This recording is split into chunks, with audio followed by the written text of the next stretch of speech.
اللہ تعالیٰ سے محبت کا اظہار کرتے ہیں کہ اللہ تو ہمیں دل و جان سے پیار ہے، زندگی تیری ہی دی ہوئی نعمت ہے، دل کی دھڑکنیں تیری ہی عطا کرتا ہے جو زندگی کو برقرار رکھتی ہیں، اس لیے ہمیں یہ زندگی تجھ سے بڑھ کر پیاری نہیں، یہ دل تیری ذات پر فدا ہے، اس کی ہمارے نزدیک کوئی حیثیت نہیں، یہ سب کچھ تیرا ہی عطا کرتا ہے اور ہم تجھ پر نچھاور کرنے کے لیے ہر لمحہ تیار ہیں۔ اگر تیری راہ میں ہمیں جان کی دینے کی ضرورت پڑی تو ہم کبھی بھی انکار نہیں کریں گے، بلکہ ہم خوشی سے اسے قربان کر دیں گے۔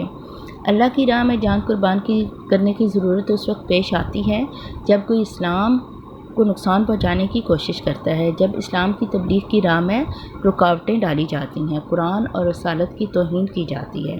اس وقت ایک سچا مومن اپنی جان قربان کرنے سے گریز نہیں کرتا، کیونکہ اسے اللہ کی ذات سے بڑھ کر عزیز نہیں ہوتی۔ حالی اسی نظریے کو بیان کر رہی ہیں کہ ہمیں اللہ کی راہ میں جان دینے سے دریغ نہیں کرنا چاہیے، کیونکہ یہ جان تو اسی کی ہے، اگر ہم اس پر فدا کر دیں گے تو اس میں کوئی حرج نہیں۔ شعر نمبر 7 لاسٹ شعر ہے یہ: بیگانگی میں حالی یہ رنگ آشنائی، سن سن کے سر دھنیں گے کال اہل حال تیرا، رنگ آشنائی واقف حال، سر دھنا جھومنا کال گفتگو کلام اہل حال صوفی، بیگانگی اجنبیت۔ حالی اللہ تعالیٰ سے محبت کا اظہار کر رہی ہیں کہ اللہ تعالیٰ تیرا ذکر اتنا دلکش اور دلوں کو سرور بخشنے والا ہے کہ جو لوگ تیری یاد سے غافل ہیں، تجھ سے لا تعلق ہیں، جب وہ تیرا ذکر سنتے ہیں تو ان پر وجد کی کیفیت طاری ہو جاتی ہے اور ان کے دلوں میں تیری محبت جاگ اٹھتی ہے۔ جیسے حضرت عمر رضی اللہ عنہ تعالیٰ نے جب اسلام قبول نہیں کیا تھا اور ان کو پتہ چلا کہ ان کی بہن اور بہنوئی مسلمان ہو چکی ہیں، حضرت عمر غصے سے بھرے ہوئے تلوار اٹھائے اپنی بہن کے دروازے پر پہنچے تو اندر سے قرآن پاک کی تلاوت کی آواز آ رہی تھی۔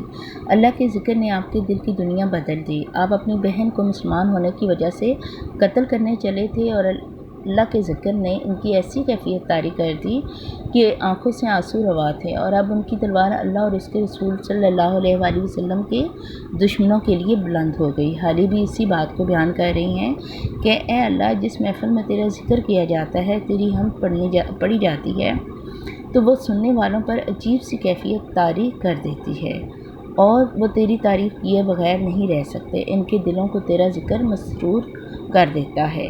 وہ صوفی جو تیرے چاہنے والے ہوں یا تجھ سے لا تعلق، دونوں کے دل تیرے ذکر سے مسرور ہو جاتے ہیں، دونوں تیری محبت میں مست ہو کر جھومنے لگتے ہیں، کیونکہ تیرا ذکر دلوں کو سکون بخشتا ہے، دلوں کی کیفیت کو تبدیل کر دیتا ہے۔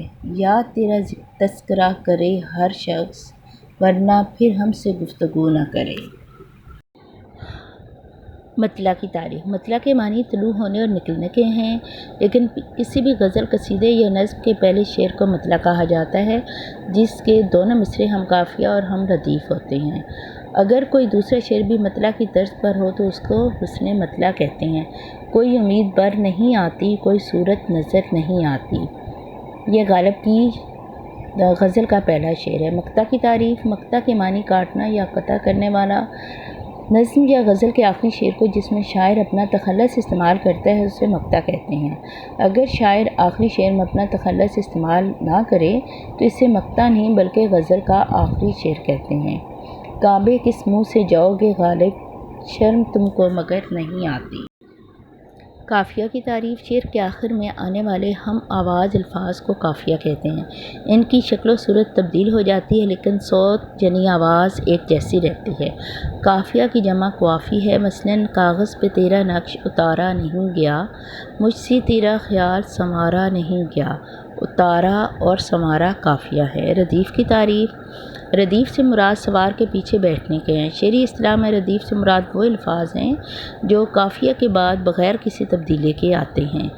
کاغذ پہ تیرا نقش اتارا نہیں گیا، مجھ سے تیرا خیال سنوارا نہیں گیا۔ نہیں گیا ردیف ہے اور ردیف پوری غزل میں تبدیل نہیں ہوتا۔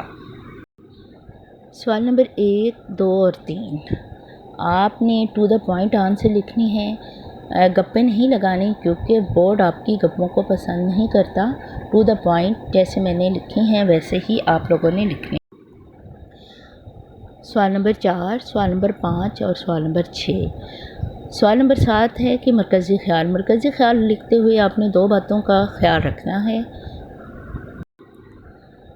کہ ایک تو نظم کا نام لازمی لکھنا ہے آپ نے، اور دوسرا شاعر کا نام، کیونکہ جب ہم مرکزی خیال لکھتے ہیں تو یہ دونوں چیزیں بہت امپورٹنٹ ہوتی ہیں. اور اس کے بعد پوری نظم کا جو مین تھیم ہے وہ ہم نے مرکزی خیال میں لکھ دینا ہے.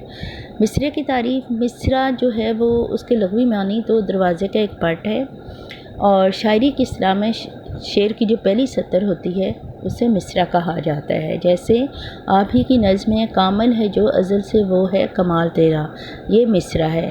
اور جب 2 مصرے آپس میں مل جاتے ہیں تو وہ شعر مکمل کرتے ہیں.